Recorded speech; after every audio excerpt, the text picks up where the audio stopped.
Sweetie, you won't believe it. I've got incredible news. You got the job. No, I didn't get the job, but something better happened. Better than not getting the job. Yes. I met a movie star. Somebody really big. Who? Robert Taylor? No, a horror movie star. Boris Karloff?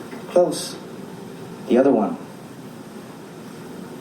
You met Basil Rathbone. Oh, to heck with you. I met Bela Lugosi. Well, I thought he was dead. No, he's very much alive. Well, sort of. He's old and frail, but he's still Bela Lugosi, and he's really nice. Well, I can't even remember the last time I saw him in a picture. It's a shame. He's such a great actor, and no one uses him anymore. So did you get his autograph? No, it wasn't like that at all. It was just the two of us, and we were talking, and he treated me like a friend. Welcome back to the show, everyone. Welcome back to the show. Another entry in our October lineup. Yes, indeed. This is going to be really fun. I'm excited to talk about this movie. I mean, every time a celebrity dies, I always respond with, I thought they was dead. I thought he was dead. Listeners, my name's Pete. And I'm Scott. And these are the movies that made us gay. Absolutely. Jackson Cooper, welcome back to the show. Hi. Welcome back. Thank you for having me as I refill my wine glass. Yes. Oh, please do. I'm so happy to be back with y'all. Absolutely. We have That's our week. a really fun movie to talk about, and we had you over to watch Ed Wood, directed by Tim Burton, released September 30th, 1994. Wow. Yeah. I can't believe this movie's from 94. It has not aged. Yeah, it looks really at all. great. Yeah. Still holds up. Yeah. Still holds up. Everyone is at the top of their game with this movie, which is fantastic to rewatch every single year. Yes, yes.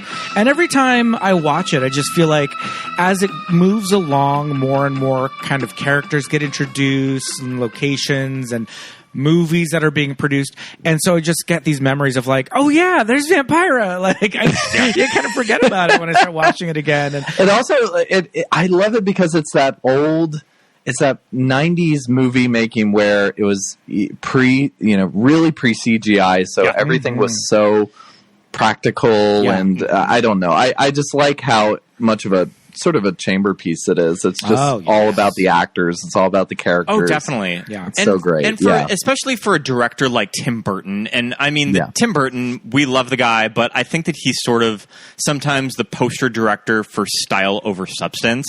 And what's really great about this movie, you're right, is that the actors and the characters lead with it. Yeah. And this is, right at sort of his peak, because this is after Edward Scissorhands and Beetlejuice, and I don't think Batman Returns came out in 92. Yeah. 92. Okay, so this is right after that. But it was like the midpoint before he, sorry Tim if you're listening, but before he kind of became a sellout a little bit. Because, Mars Attacks, as good as it is, it was such a jumbled mess of CGI and visual effects, and then everything in the early 2000s on was just sort of a disappointment. I think sort of the turning point in his career for me is I think that it's anything after Sleepy Hollow. Okay. Yeah. Sleepy Hollow, I feel like he goes back to his Beetlejuice days and a little bit of Ed Wood too, where it's just all style all the time. But you can definitely see in this where it's peak Tim Burton movie making. Yeah, and I think that's kind of what gets lost when people think about or talk about Tim Burton. I feel like everybody just has this idea now of like a spooky Alice in Wonderland and dark circles in their eyes and and crazy hair and Helena Bonham Carter. But like the reason that Paul Rubens handpicked Tim Burton to make Pee-wee's Big Adventure, which essentially like launched his filmmaking career, was like the sensibilities in Frankenweenie, right? Yeah. Which is black and white, throwback, very like 50s aesthetic, and just this like, I don't know, just exactly what this movie is. And like you said, it's just this chamber piece of these people. And every time we watch this movie, Scott and I, especially now that we live in Hollywood. Yeah. California. I mean, East Hollywood, but who's being really that specific? Ever beautiful downtown Burbank. Yeah, no. The entertainment capital of California. The way that this movie is shot, every time we have to comment on how rural it makes Hollywood look. Yeah, like it's Los Angeles from the 1950s. From the 50s, and it really did look like that, and it's just... But it's pretty amazing to see that few amount of cars on the road, right? Especially when they're filming like the Glen or Glenda scene. Or, to me, there's one of the iconic scenes is when Vampira is on the bus. Oh my God. And then she gets off and goes to the studio, and I was just like, ooh, that feels...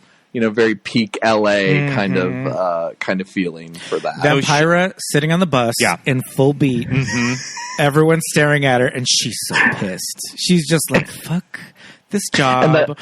And that woman behind her looks over at her boobs really, and just like scowls. Oh my God. So small. It's so great. Yeah. It's I love the LA part of it. I mean, you all live in LA, but the LA part of it, it's not an LA movie, which I really like about it. It's not a Magnolia or, any P.T. Anderson kind of thing, where it's not about the vibe of LA. There's just this like joy of Hollywood is there, but we're on the outside of it. Yeah. We're on the outside looking in. It happens that movies can happen outside of LA or outside of Hollywood. So and it's that very outsider. And it's true that when you just drive around places in LA, not even just Hollywood, there are little mini sound stages everywhere. Yeah. And I think that in this movie they go to the Larchmont Studios, which may or may not have ever existed. But I mean, there's always just like little studios like that all around. Sound stages and just the outskirts of town. That they just rent out to any productions. And it's so good to see Tim Burton really having fun like a kid in a candy store. I mean, about movie making, like there's the opening shot is the camera going over the fake Hollywood and the fake LA where, there's like the Brown Derby and all that. So it's already this, like, we're entering this fake Hollywood that doesn't exist. Right. And Tim Burton is like, he doesn't lean too much into, because it's a biopic, he doesn't lean into creating this different type of Hollywood like Tarantino does. Yeah. And, It's Wonderful, or not It's a Wonderful Life, Once Upon a Time. Yeah. But I don't know. He doesn't ground it in time outside of just the aesthetic of the cars and the costumes and such. He doesn't make it a precious moment in LA history, which I really enjoy that. And he has a good focus on the movie's point of view because it's all Edward's point of view. It's all through Edwards' view of the events, which we can get into later. Yeah. But before we get too into talking about the movie, I wanted to do a leading ladies quiz. So we are on number 3 SJP movies. Pete, can you name? Can you name the ones that we've done? Or Jackson, can you kind of tag team them? Let me see. Super fan here. Oh my God, what did you do? Sarah Jessica Parker. We've done not Family Stone. But I have been threatening to do the Family Stone every December since we started the show. We're going to get to it eventually. I mean, 'tis the season. We definitely have done Hocus Pocus. We did Hocus Pocus the first October of our podcast. Oh, right. So we got that out of our way pretty easy. One of my favorite episodes, too, with Allison. That's a fun episode. I love that episode. Yeah. And the second Sarah Jessica Parker movie that we have featured on this program is going to be... I'm stalling. I'm vamping. Yeah. No, keep going, Pete. I'm pulling up her Wikipedia. It co-stars another famous actress who is an Oscar winner. Another famous actress who's when you do these kind of hints, I should just they do not help me at all. It's Girls Just Want to Have Fun. Oh yeah, Girls Just Want to Have Fun. And Ed Wood, love it. We have done on our Patreon podcast, we did a commentary for Sex and the City 2. Okay, great. We sat through. They go to Egypt. They go to Abu Dhabi. They go to Abu Dhabi. We sat through all fucking 2.5 hours of that movie to do a Patreon commentary, and it was hilarious. It was hilarious. It's a lot of fun. Time. And you know the thing about we were exhausted by the end. You know the thing about Sex and the City 2 is that movie. It has that reputation of being really bad, but I kind of stand by that. I think that it's solid, and I think that after the 2-hour mark, it just like avalanches. I think everything that falls up. I think that's called Stockholm syndrome. I think that's just you are like, you know what? I'm going to finish this fucker and let's just keep going. But I feel like all of the really bad scenes are pretty much like the last act of the movie. Sure. Mm-hmm. I mean, the Liza Minnelli gay wedding is pretty bad, and that's right at the beginning. Though. But it's iconic. All right. But other than that, it's great. So, leading ladies quiz. Yes. I always begin the leading ladies quiz. Can you tag team her IMDb most known for? And don't think too hard on Sarah Jessica Parker's IMDb top 4 is Sex in the City and any carnation on there. Incarnation. Yes. Okay. So it has to be. Okay. So it's probably the series. Yep. Okay. The series is there. I will say, I think Ed Wood is up there because that's pretty highly rated. Ed Wood should be there, but it has a really good cast. It is not there. Okay, so I'll give. Yeah. So hi, Nick. So I did say Sex and the City is there. Okay, so Sex and the City, the movie. So we're talking about movies, right? Not the there's just four. There's 4 spots. There is one TV show. There's 4 spots on her most known for, and one of them is Sex and the City, the TV show. Another spot I'm going to say is Sex and the City, the movie, part 1. Yes. Okay. I don't think 3 spots of her most known for are Sex and the City 1, and Sex and the City 2. Is that the truth, Scott? Are you telling me Is that your final answer? Is that true? No. Please, no. Sex and the City 2 is there. It is there? There is 3 Sex and the City entries in her most known for. Wow. Which if I was like SJP's, like, I think that publicists can reach out to IMDb and actually like choose them. I've heard that. Is that like publicists can reach out? Okay. I feel like if I was her, I would spread the love a little bit. Get that edited. But what is the fourth movie that is not Sex and the City? Okay. Well, was she in Honeymoon in Vegas, or is that that's her? That's her. Yeah. It is not Honeymoon in Vegas. It's not Honeymoon in Vegas. Shoot. Is it Hocus Pocus? No. Surprisingly, it's not Hocus Pocus. No. Okay. I know that movie has kind of a big fan base, and that usually pushes things up the algorithm, but it is not that. Well, she did guest star on Glee, so but we already said TV show. Yeah, there was only the one. So, is it Family Stone? It is the Family Stone. Oh my God! Yay. What rating is the Family Stone on IMDb? It's not the highest rated movies. It's just the most known. It's the most. I think it's sort of the most searched or clicked on for her. I would say that that's a pretty searched movie on IMDb. She got a Golden Globe nomination. Sometimes awards do like factor into that, so I don't know. Okay, all right. So we got so that's our top 4. Okay, what do you think the highest grossing movie of hers is? I'm gonna say it is the first Sex and the City movie. It is. Yeah. 206 over 262 million worldwide. That is crazy. Dang, probably one of the highest grossing rated R movies of all time. Yeah. Probably. Well, let's not give them that much credit. Okay. I mean, I think it's pretty up there. Mm-hmm. Okay, so what is the highest rated movie on Rotten Tomatoes? So I am not counting a documentary that she narrated on called Life Apart. Okay, so we're not going to count that. That's like a Jewish documentary, and that's at 100%. But what do you think the highest is? Rated on IMDb of her movies that she's acted in? Not on IMDb, Rotten Tomatoes. Mm-hmm. Pete, you really love this movie. I actually like it. Mm-hmm. Okay. It makes sense, sort of, when you read the cast that it would have. Yeah. That it would have been so critically. Is it L.A. Story? It's L.A. Story at 92%. Oh, L.A. Story is 92% That's because 92? that movie. No, that movie does not hold up very well. And I think it's not. I think it's sort of followed by Ed Wood. So Ed Wood was up there. Jackson, you'll probably get this pretty quick. What was her big Broadway debut in the late 70s and 79? Well, okay, there's two answers. I was going to say, this sort of is a two-part question. She was in a play called The Innocents, which is based on the Deborah Carr interesting. movie. I didn't know that. But she left that to go star as the title redhead as Annie.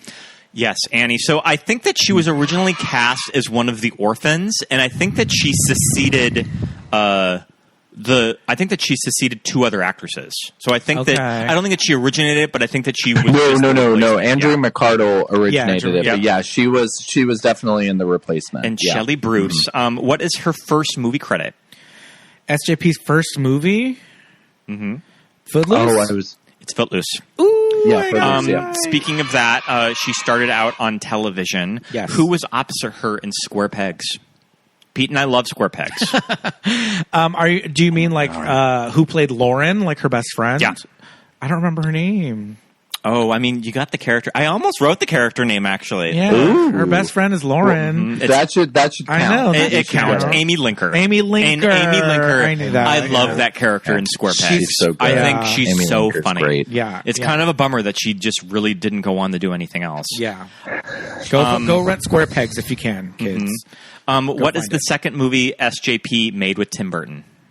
I think that besides Michael Patrick King, she has worked with this director more than once, so it's the other collaborator of hers. She usually just works with people once. So Ed Wood is first, then that means Mars Attacks. Mars Attacks. Yep. Oh, she was in Mars Attacks. Yes. She played the Chihuahua. She got turned into the Chihuahua. That's right. SJP, I know, is friends with Amy Sedaris, and she has a role in the movie Strangers with Candy. Yes. Do you remember what she plays? What is her profession? I don't remember the movie as well as the series. Yeah, the movie's not as great as the series, but I know that she played the guidance counselor. You need to be more specific. More specific than the guidance counselor at the high school? At Flat Point High? What does Flat Point High have on on staff? Yeah, I don't remember. It's the grief counselor. The grief counselor. Grief counselor. Okay. So she was in a famous made-for-TV movie about Ryan White, the child who contracted HIV from a blood transfusion. She's in the Ryan White story? Who played Ryan White? Oh, I know. Mm-hmm. It's Lucas Haas. Lucas Haas. Do you remember who played his mother? Yeah, Judith Light. Very good. Quiz me on made-for-television movies from the 80s. Let's go. Starring 80s the Ryan song of its day. Yeah. Absolutely. What year did she marry Matthew Broderick? Ooh. Her kids are grown, ago, so early 90s? Full adults when they went to the premiere of Hocus Pocus 2. Yep. I don't know. I want to say 97, around this time. 97, very good. Oh, wow. Oh, hey. All right. On the nose. I thought this one was interesting. How many Emmys in comedy series does she have for Sex and the City wins? Oh. How many Emmys does she have? How many Emmy wins for Best Lead in a comedy? Yep. 1. I want to say 2. It is 1. I just assumed. Wow, she only has 1. I assumed it would be one of those things where she won a lot, where she just won every single year. I don't remember her winning a lot, and she only won. I feel like it was too popular that they would have never given it. You know who was winning all those years was Patricia Heaton. Sure, on Raymond. That's right. Patricia Heaton has 7 Emmys. That's what they did. Julia Louis-Dreyfus has 100. They just give them to somebody, and as long as their show's on, for as long as they can. Candy Bergen has a whole wing of her house that's Judith Light held up by Emmys. Yeah, totally. Come on. But she has 6 nominations, including the one that's the win. How many Golden Globe wins does she have? Now that's another story. Mm-hmm. Remember, it's the Golden Globes love celebrities. Yeah. Well, I feel like she won for Honeymoon in Vegas. Oh, shoot. So she only has won in TV. Okay. Oh, she's only won in TV. She's been nominated. I think that her only film nomination is for The Family Stone. Oh, interesting. She got nominated for that. Okay. Yeah. I mean, Golden Globes. Remember, I do think it was deserving of at least a nod for something for this film, but for Ed Wood. But that's just me. Yeah. For TV, she won a Golden Globe. I'm going to say she has 3 Golden Globes. Oh wait, did she win for Glee? No. Oh, you're really hung up on Glee. I think Paltrow's. She was a guest star. I think Paltrow's like the big star that's like won the guest Emmy. Okay, 3 episodes. Sarah Jessica Parker was on Glee. Wow, who knew? She was on some. I did not know that. I have no idea. Okay, so how many Golden Globes? Yeah, how many? It is 4. Yep. I thought this was also interesting. I'd be curious if either of you two can get it. Who did she lose her first nomination for in 1999? So the first season nominations in 99, she lost to someone in TV comedy actress. Who do you think it was? This is an Emmy or this is a Golden Globe? This is a Golden Globe. Mm-hmm. For Best Actress in a Comedy, season 1 of Sex and the City. Yep. Put your mindset in like back to 1999. Back to 1999 television comedies. Television. God, I don't even know. I feel like not a lot of people remember the show, but it was very popular. Ned and Stacy. Mm-hmm. And I feel like its leading lady, they were predicted that she would do more film, and it just didn't pan out. Who was her co-star on it? He's on Criminal Minds. Dharma and Greg. Yeah, it's Jenna Elfman. Jenna Elfman. Yeah. But yeah, I feel like she was supposed to be... Wait. No cheers for Jenna Elfman. No! There you go. No. Fuck that Scientologist. The words of Hollywood to Jenna Elfman. But yeah, that's our SJP quiz. I know that I know we have yet to get to. I know that we have yet to get to First Wives Club. We're saving that one. Using that. Mm-hmm. Yeah, we got to get on. And we'll eventually be getting to The Family Stone because I love how much that movie pisses off Pete. That'll be my mom's first time as guest on this show.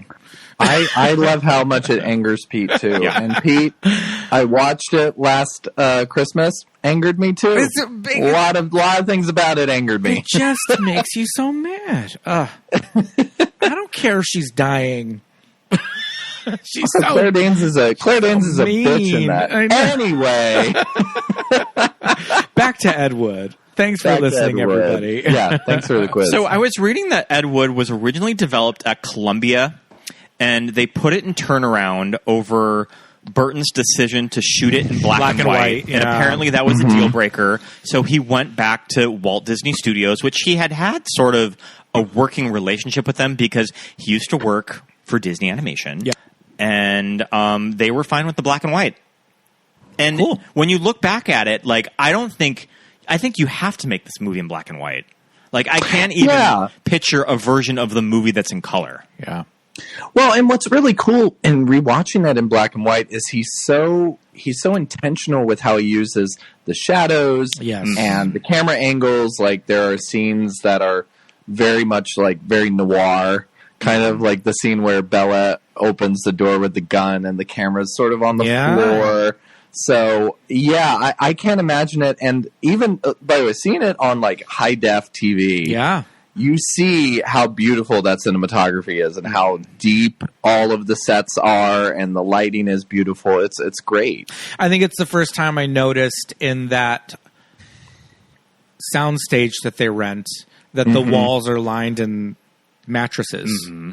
Right. I'm like looking up. I was like, "Those are mattress." I thought it was just like blankets or something, but it's lined in mattress to soundproof the room. They just like nailed up a bunch of like twin mattresses to this to turn this warehouse into a soundstage, and just like that's what they did on the cheap. And I don't think I ever noticed that before. But yeah, I love how risky black and white was for its day. Where now like post Sin City and everything. I still feel like it's a gamble for major studios to release a major studio movie in black and white. Yeah, and so it's good to see, especially a high profile director like Burton, where he could fight for it and actually get the backing to do it, and then do it well. That was the other thing. It wasn't just a stagnant black and white film. It was shot very well. Like we were saying, the cinematography is gorgeous. So it didn't feel like, he just layered on the black and white. It felt very intentional. Like he shot several scenes knowing that, some things are going to be lit, some things aren't going to be lit. So I guess the trade-off for that is I don't think it was really that successful when it came out. I know it wasn't. It didn't make back. I don't think it really made all that much money. It was like an $18 million, and it only made like 13. Oh wow! But also one of those underperformers that still won both of its Oscar categories. I mean, it got Martin Landau the supporting actor win, and it won Best Makeup. I always forget about that. I always forget Rick Baker did the makeup. Rick Baker, and also, I mean, Tim Burton's staple. Pete and I love this woman, Veneal. She's amazing. Fantastic.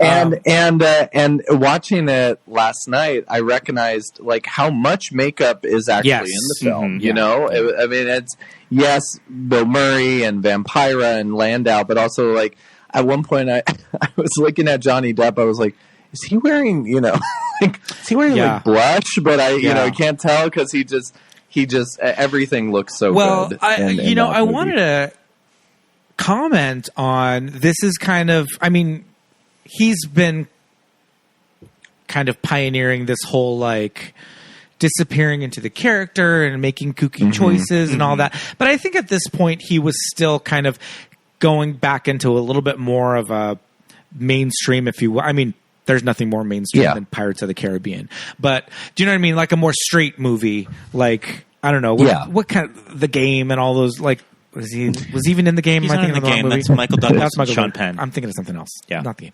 Are you thinking about Nick of Time? Nick of Time.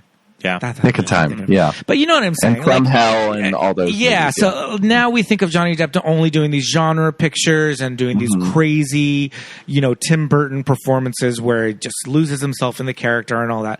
But at this point, he's still going kind of back and forth. And this is really kind of, aside from Edward Scissorhands, one of his earlier things where there were interviews with him on, let's say he's on Entertainment Tonight, and he does that whole thing of like, well, when I was playing Ed Wood, I was really doing my best, like Ronald Reagan impression. That kind of stuff. And when I make Ichabod Crane, I'm doing Angela Lansbury and like all these like funny little things that he like bases a character and bringing in these elements, into the styling and all of that. So I think this was really one of the first times that he kind of was able to create this kind of kooky persona and be this over the top character. And he does this thing where it's Ed, as portrayed by Johnny Depp, is just this like very earnest character. He believes all of Criswell's predictions, he doubts himself, but at the same time, he still kind of goes to this producer and says, I can make this, I Changed My Sex movie because I wear what I like about him is like, and I realized this when watching, I go, I've been watching this movie wrong the whole time. He's a very difficult person. Yes. Yeah. He's a very mean person. He can be a little pushy when people just want a simple answer out of him. But I think from that, and Lugosi is the same way too, and so is Dolores and all the, he's surrounded by these difficult people, and he himself is difficult. But then from it, I think that's where Depp finds the humanity in it. Right. Is being like, he's just passionate and he wants to, bring together his friends and bring together all these outsiders to make something great. And I love what in early interviews, Burton was like, he really did think he was making Citizen Kane. Like he actually did in every single movie. He actually thought, and I think, Depp found that humanity in him. Yeah. And like I mentioned before, definitely a script that's told from Edward's point of view. Right. That these and these almost are in a sense, before, and almost in a sense, like before self-aware biopics came into play or came to be the norm, like it plays very much like an Ed Wood Ed Wood is directing his own life, kind of thing. And because it's like it's a little wonky. Things are just tonally all over the place, but it still works. Like that's the beauty of a great Ed Wood film. Like even Plan 9, it still kind of works.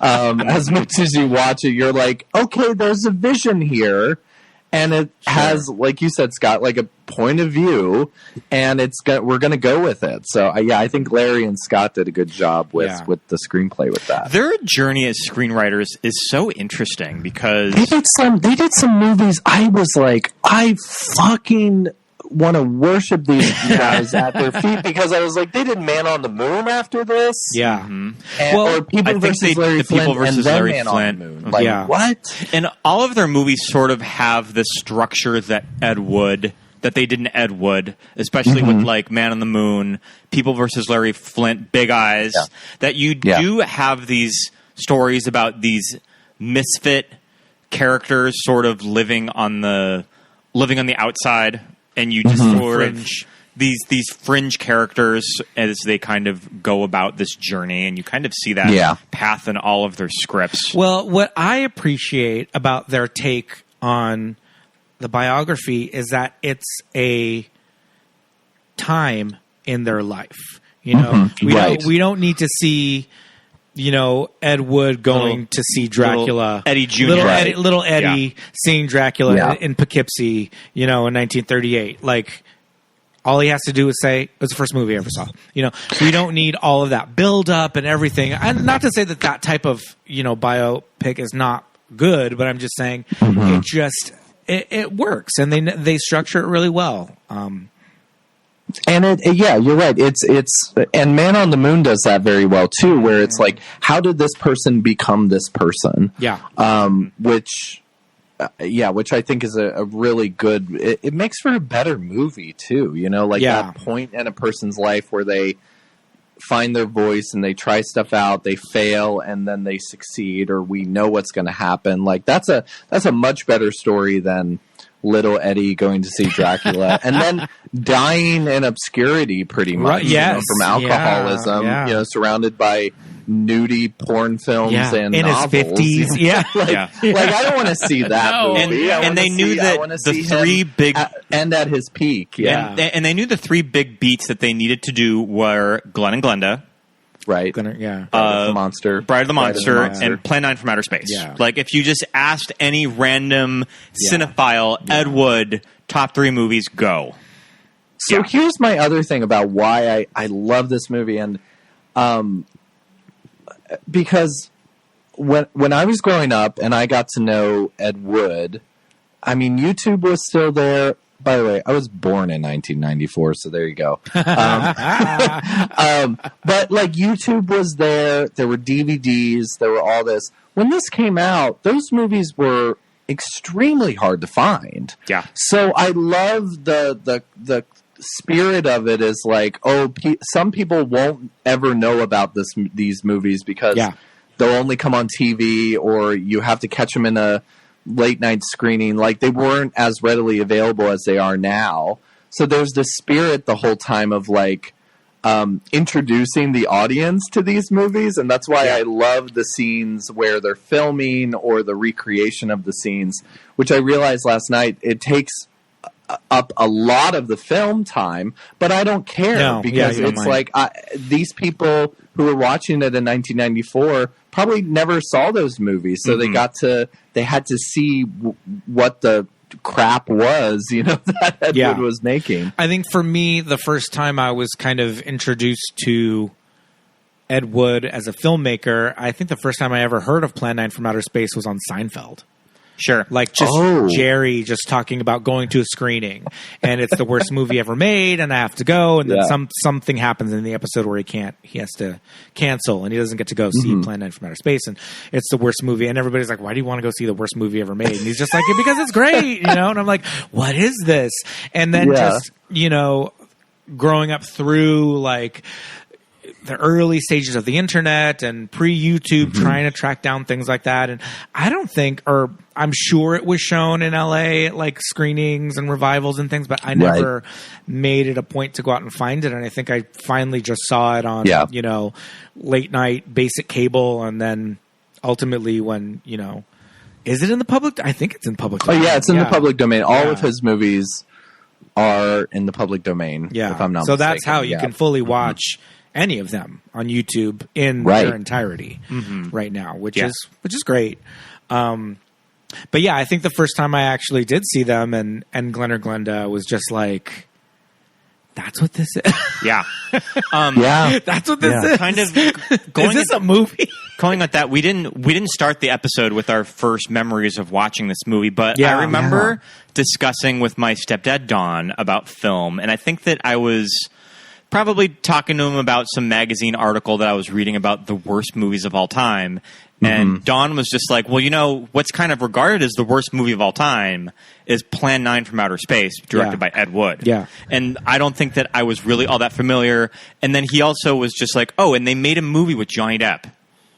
But see, that's what I mean. Like, people knew, because I know there was the Medved brothers, not the Menendez brothers, the Medved brothers, wrote a book called the Golden Turkey Awards, which deemed Ed Wood the worst director ever and Plan 9 the worst movie ever made. But I had no idea it was such a pop culture, public knowledge thing until, you're right, like you talk to people of that generation, they're like, of course I've heard of Plan 9. But let me just say this, having watched them, I think Plan 9 is a lot more watchable than Glen or Glenda. It's the one that goes down the easiest. Completely. And I mean, nowadays, you know, you watch Plan 9 and yes, it's a B movie, and yes, there are goofs that are in there for the Gas Squad and all of that stuff, but it's like, I don't know, Birdemic Shock and Awe is barely a movie. You know, there's some shit that is on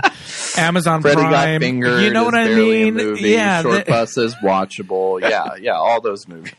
So it's like, yes, it's up there as a bad movie, but it's a little bit more kitsch. You know, and I think that it just has, at this point, it just has this kind of like a little bit more of a cachet to be like, oh, Plan 9 from Outer Space. But at the end of the day, I'd much rather watch it than, you know, some, what is the fake out movies that they make? Oh, just like the Asylum catalog? The Asylum mockbusters. I mean, you can find them all. Well, what's really great about Plan 9 as opposed to movies, you know, nowadays and such, is that it's entertaining. Yes. Like, it's actually fun to watch. And it's never boring. So, yeah, I would much rather watch Plan 9 than, you know, another Marvel movie, because, you know, it's just really quite a lot of fun to watch those movies. But Glen or Glenda is boring. That's just boring. Now, do you two remember when this DVD that we watched tonight, we broke out our DVD of this. Do you remember when this DVD came out? I remember I was working at the movie store at the time, and it was a big deal. It was a big deal. Why was it a big deal? I want to say the home video circulation of this movie was very spotty. Yes. Like, you couldn't really track down a lot of copies of it. I think there were weird rights issues with it. And I remember for their 10-year anniversary of it in 2004, it was sort of a big deal that they reissued it. And that is when I think first watched it.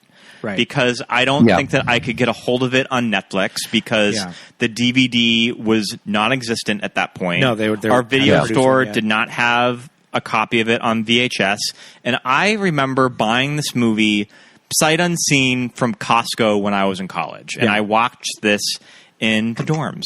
Okay. So I was just starting out film school at the time, so I was just like, I'm gonna like watch Ed Wood. It's directed by Tim Burton, and you lucked out because as we talk about this like golden age of the special edition DVD.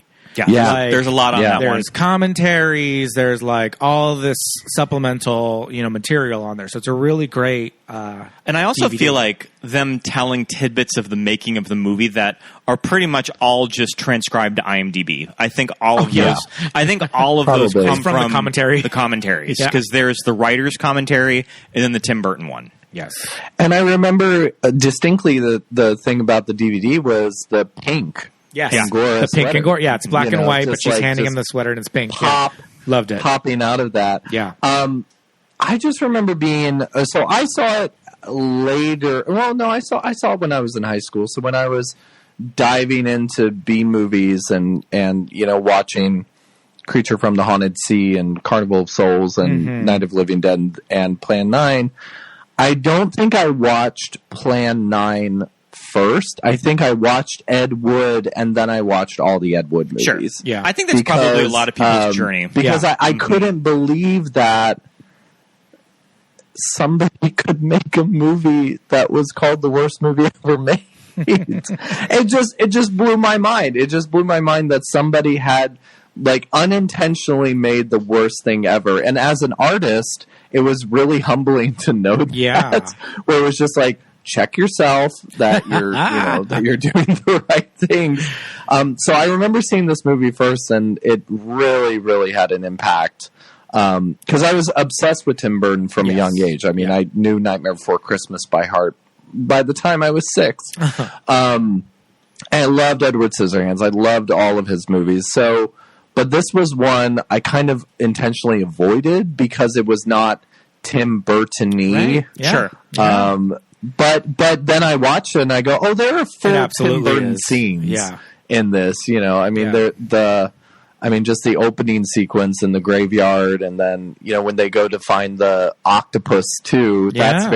It's very moody, atmospheric, good music, and that kind of thing. Patricia Arquette painting the paper plates to make flying saucers and all that, and that goes right back to Frankenweenie and Ben Oliver making a movie in his backyard with his dog, and Pee-wee's Big Adventure with making puppets out of oven mitts and all of that stuff. Yeah. And just that 50s sensibility of just Tim Burton, I mean, for better or for worse, is a boomer.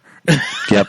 And so his childhood is like the early 60s, is the late 50s and the early 60s. So to him, nostalgia is, and getting friends together and making a movie. Absolutely. So I really, and I remember liking, I had more respect for Tim Burton as a filmmaker after seeing this, because I was like, he's making all these big budget movies like Edward Scissorhands and Batman Returns. It's like, I was like, oh, he's only going to do Hollywood stuff. But then I saw this and I went, oh, he can tell a good story. Right. Yeah. And I think that's one of the strengths and one of the things that I like about that I wish he had more of, which is because it's a biopic, it's so constrained to a very linear story. Right.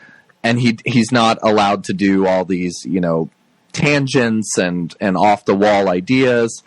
And I think he actually works better that way. Like, I think one of the great things about the Batman movies is, it still has to tell tell a story and be realistic within some, a realistic world, as realistic as that can be. So I think he does great with this. Yeah, absolutely. And I think a lot of that has to do with his casting choices. Yeah. So I'd like to talk about his casting choices. I mean, we talked about Johnny. Yeah, we talked a lot about Johnny. Martin Landau, what's wild about Martin Landau is that Martin Landau is like contemporaries with James Dean. It's like they would have gone to the same like acting schools in New York. They'd have gone to the same bathhouse. Okay. I think he was Strasberg. Yeah, I think. But yeah, they go way back. So it kind of makes me think. I'm like, okay, so if James Dean wouldn't had like passed away so young, like what kind of roles could he have done? Would he have like played a role like Bela Lugosi when he got older? Maybe. Well, I just was watching that documentary, The Last Movie Stars, the Paul Newman. I haven't Woodward. Watched it yet. Yeah, and remember they say like Paul Newman only became famous because James Dean died pretty much.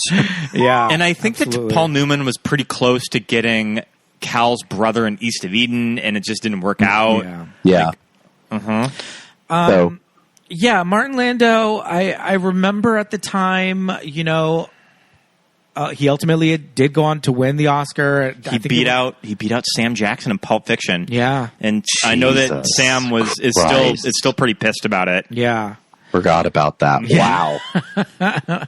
But I mean, I think it's a great performance.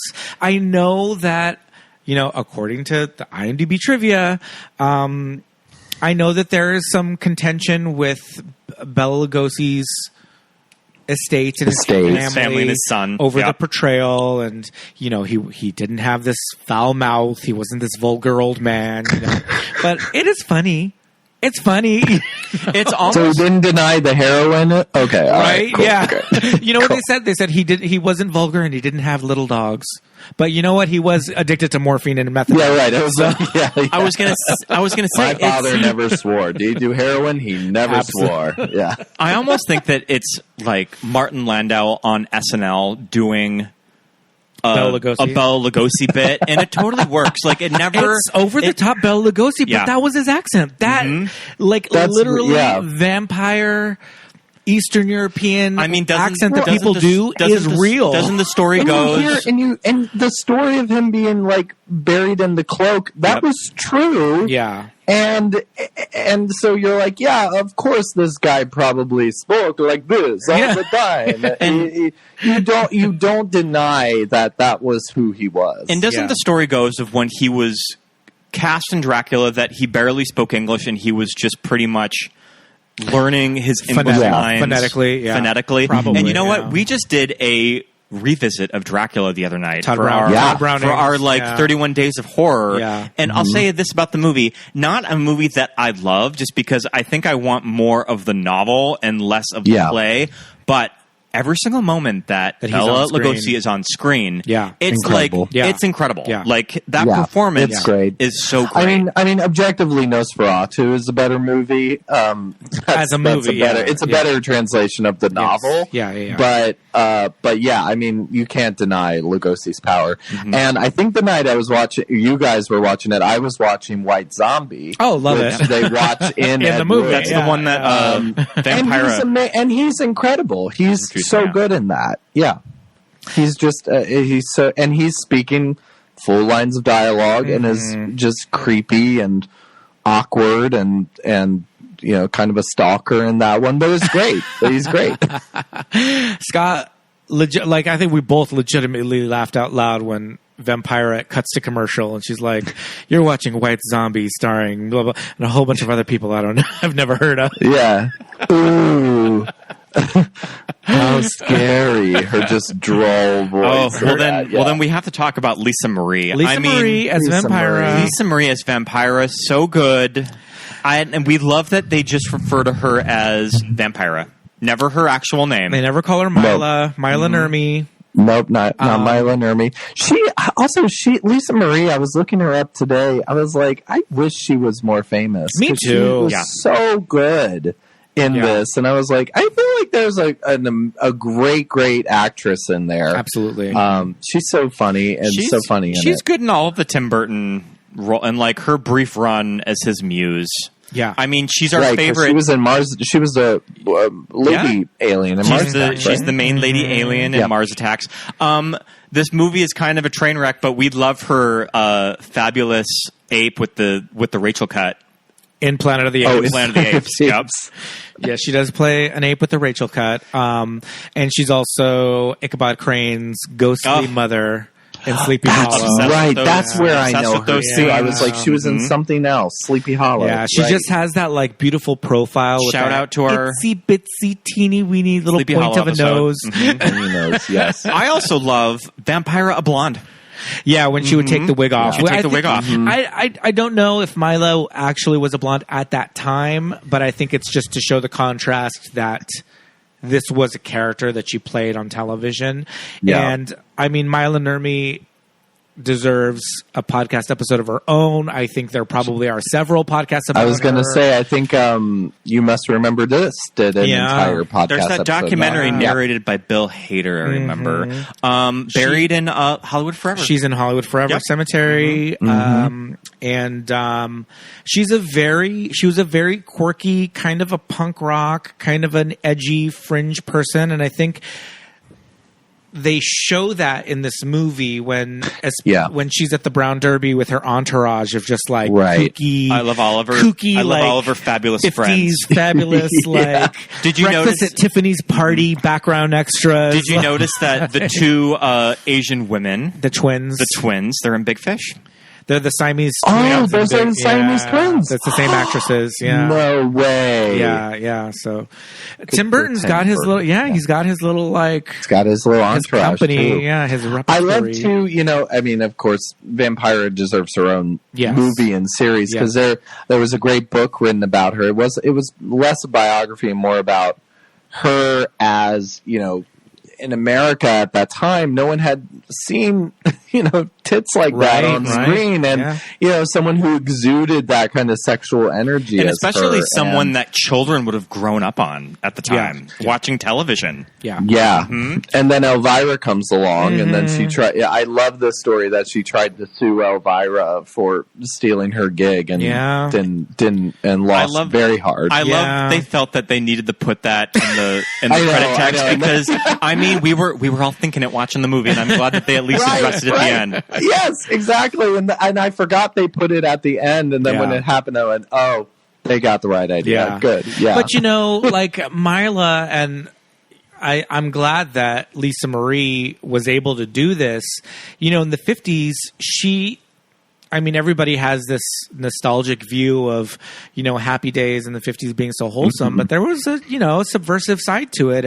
And bondage and S&M and all that stuff was around, and Betty Page and all that. And she fully did the, you know, extreme corseting with the, you know, 18-inch waist and all that on local television in the daytime. Yeah. And what's you know, I was thinking about this movie. I was thinking like, you know, all of the characters, Ed Wood, Dolores, Criswell, Vampira, Tor, are all like the whole time I kept watching, I kept going like they feel like their own movie characters. They feel less like people, but they were real people. Yeah. And so I started to think about like, oh, this was what Hollywood was at the time, where it was like you have to be something and then multiply that by 10. Yeah. So it was the lengths at which these people went to be famous. And Vampira, I mean, no one else had done what she did, but she did it so big, and Criswell too. Like he went on the Tonight Show. Yeah. It's kind of crazy to see how much these people, you know, I don't want to say they lost themselves, but how they had to, you know, really be bigger than big in order to make it in Hollywood at this time.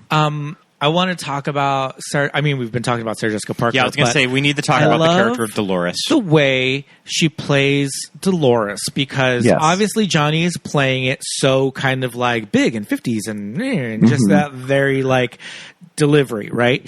And in the early scenes, she's playing it very 50s and just like overly enthusiastic and all that stuff. But when it comes to the breaking point and when she reads the script, she's just like, I love those scenes. This is like, this character Barbara. Her freak out scenes. I was counting. Everyone has a freak out scene at one point, pretty much in this movie, because Ed has it at the end with the filming of Plan 9. I think it's cute when he has his little freak out scene, though. I kind of love it.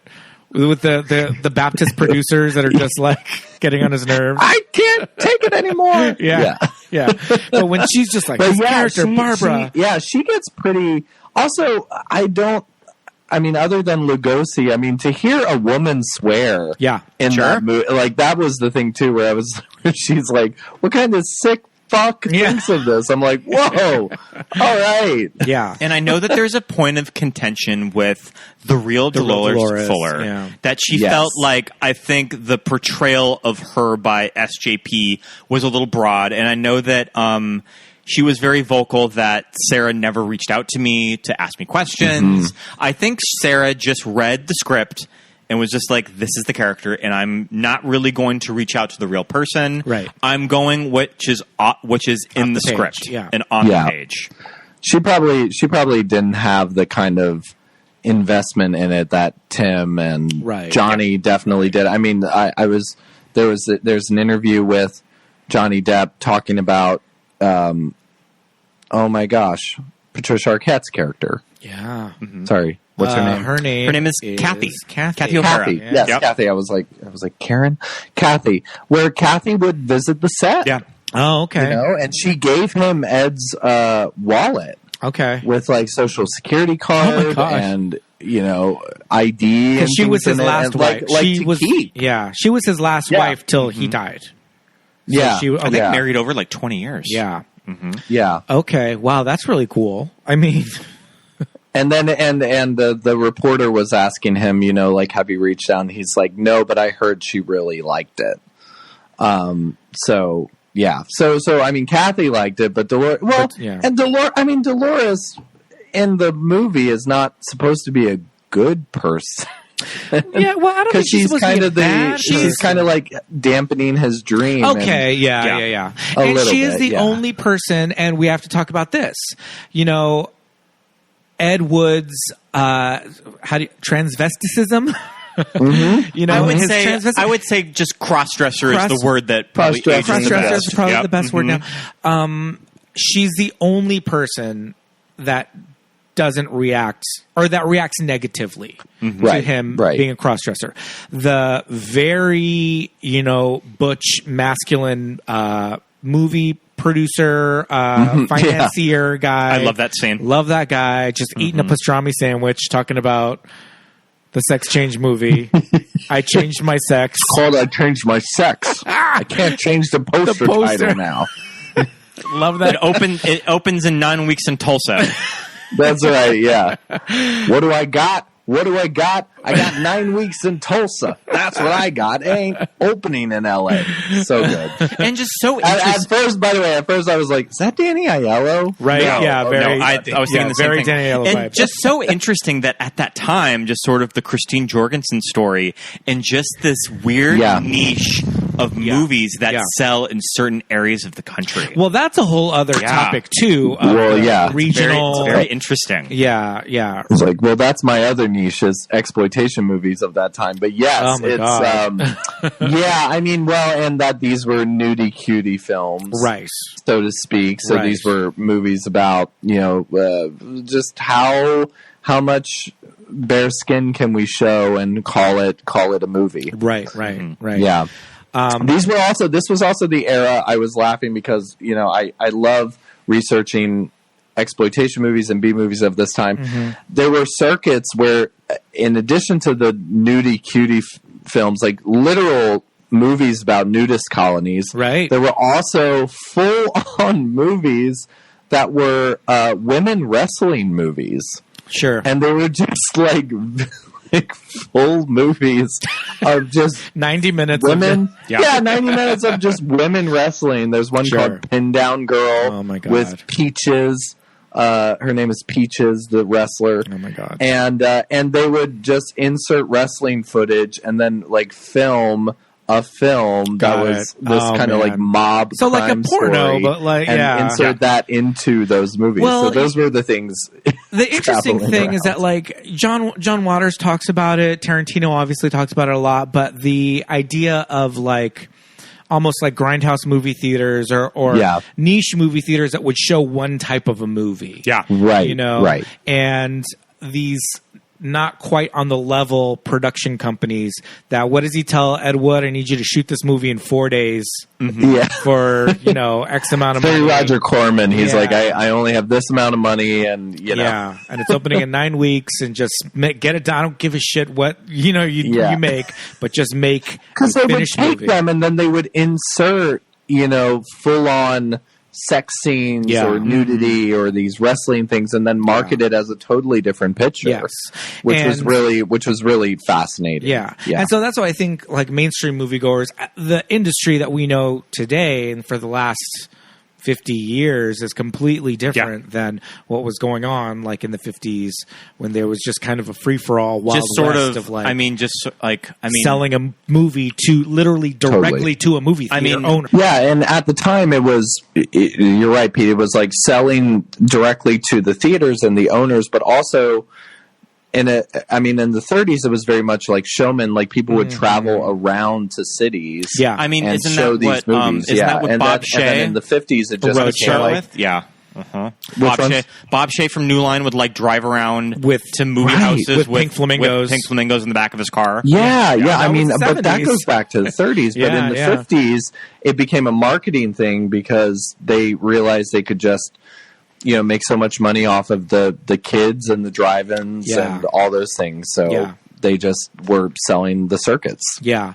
So, but it's very interesting, and I don't know how true to fact it is, but everybody in the movie is either just kind of like, okay, cool, or completely on board with Ed directing in women's clothing, acting in women's clothing in Glen or Glenda. Everybody's cool with it and supportive of it. The rap party for Bride of the Monster. Yeah, for Bride of the Monster. Yeah, I love his drag show. His little drag show. Yeah. It was so cute. It's cute. Somebody has to recreate it. Yeah, and it just is so like quintessential to me. This is what Tim Burton's aesthetic is. This is that cool 50s punk rock, rockabilly, Maila Nurmi, just a guy in a turban playing an electric organ with the sound off, playing it like a percussion, like a bongo drum.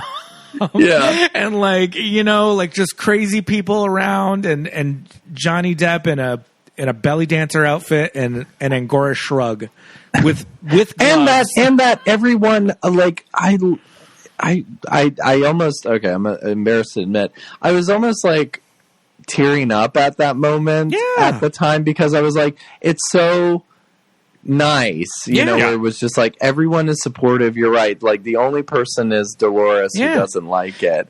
And it was just like, oh, right, that's like the feeling we all want to achieve is, being surrounded by our friends, being cheered on. Even the meat packer guy is letting them have this party full of kooks and wackos and whatever she calls them, perverts or whatever. That you people are wasting your lives making shit, Oh my God. I love her monologue. I love that monologue. Yeah. You people are insane. The way that Sarah delivers the line, it's the file clerk's big scene. It's file clerk's big day. Hi, Janet. So Jackson, get this. There is something that By the way, there's a scene-by-scene comparison. There is, yeah, it's great. And she delivers it perfect. Yeah. So there is something that Pete always says that he's quoting, and I sometimes forget that he's quoting the scene. And it's what's like an example of it's just like, well, like I don't know, like I'll make breakfast or whatever, and I'll be like, oh, that was really good, and I'll be like, of course it is. Of course it is. Of course it was. I thought it was going to be, I heard what you said. I heard. You literally can't write that good of a line where she's like, but Janet, I know what you said. Or I heard what you said. Yeah. Hi, Janet. Oh, hi, Marge. Janet, still on the monster hunt? What do you think? I think the boss has been looking for you all day. Something about the police wanting those monster stories 86th. You've got the whole town in a panic. I can't hear you. I said you. I know what you said, but I can't hear you. I get it. See you later. And cut. That was perfect. Of course it was. I mean, this is one of two things that I've ever seen Juliet Landau in. I mean, she's in. Oh my God! She's in this movie. I forgot she was She was his daughter. Yeah. She's in this movie, like, so and also she plays Drusilla on Buffy. Those are the only two things I ever know. I love the Juliet Landau scenes. Loretta King. I mean, no water, no liquids. And that's terribly allergic. And that's just funny that like, I need the money now, and she's like, well, then you should go get it. Go get it. But the whole no water or no liquids thing is just so funny because it's probably something that Scott and Larry just saw just somewhere in their research, and there's like, oh, we have to put that in somewhere in the movie. I also feel like it was in another Ed Wood film, and they just put it in as like an Easter egg. Yeah. Yeah, the character is very interesting because it's like she's playing him, he thinks he's playing her, but like she's kind of playing him a little bit more. But it's interesting that I think that Tim Burton talks on the commentary of just nobody really knows what the story was between them. Right. Of that, I think it's two different recollections of the events. Well, I think Dolores has one story and Loretta has another story. Loretta has, she was under the impression, I fronted you $300. I'm not paying all of it. And that was just my investment. I'm not rolling the entire movie, but I think Ed Wood was under the impression she was going to pay for all of it. And I think still, probably to the day that Ed Wood died, that it was very like back and forth of just sort of different takes on the events. Sure. But I like this movie that it has to pick a side, and you're obviously going to side with Ed. Like, you're obviously going to side with Ed Wood. But also you're you're watching it and you're just like, well, you could have double checked. Yeah, like confirm. Like, okay, so you're telling me. Could have double checked, like with her, like she's love there. that scene. The entire laboratory scene. Yeah, after we do actresses, we got to talk about all the movies. But yeah, go ahead. Patricia Arquette next. Oh, yeah. Patricia Arquette, very sweet in this role. And who would have known, just sort of all of these years later, would win the Oscar before Johnny Depp? On her first nomination. Right. Yeah. And she just for wins. Boyhood, yeah. Yep. Mm-hmm. But this character is very sweet. She makes me cry. She genuinely does. Like, she's just such a good actress in this part, and there's just something so pure about that. And the writing too. I mean, she's just that whole scene in the carnival horror ride is so sweet, so great, so adorable. And that little bit of score when they're on that, when they get in the little car and go through the whole ride. That little bit of score is so. We should probably mention this is one of the few movies that is not scored by Danny Elfman. It is Howard Shore. Yeah. Probably because that Danny Elfman would have probably been making Nightmare at the time and probably just couldn't fit it in. I think you're right. 94. So it was probably Nightmare coming off. Nightmare came out in 93. Yeah. So, but he was. I mean, he was. I don't know what Darkman was 96. So he was. Nightbreed was 98. Yeah. So it was. He was doing a lot of stuff post Tim Burton. Mm-hmm. But I think Nightmare was very taxing on him, so maybe he was just like, I need to just stick this one out, man. I will say this: when we're at the OC Fair, I have done the what kind of a ride would you like? A dark ride, like this horror dark ride at the Orange County Fair. At the Orange County Fair, the dark ride. Awesome to look at on the outside. Kind of underwhelming when you're actually sitting in the car. What? No. But the little cars that they made for this in the movie is very like a Tim Burton looking little car. It's like a weird little white ghosty face with spiral eyes, and it's like one of the monsters that comes out at them looks kind of like a Beetlejuice-esque kind of like creature. The cars look like one of the Penguin's henchmen rode one in the Christmas scene. Absolutely. Oh, sure. Batman Returns. Yeah, totally. And it's so, it's just such a sweet scene, and how she's, like the other thing about what's great in the writing and the directing is we almost are like, oh, Kathy's gonna turn. Kathy's gonna turn. She's gonna, turn and not like him, and no, she's with him, and it's kind of a relief, because then the movie suddenly shifts completely to him. Like the entire movie is about Ed Wood with other people until Bella dies, and then suddenly it becomes about Ed Wood on his own. So it's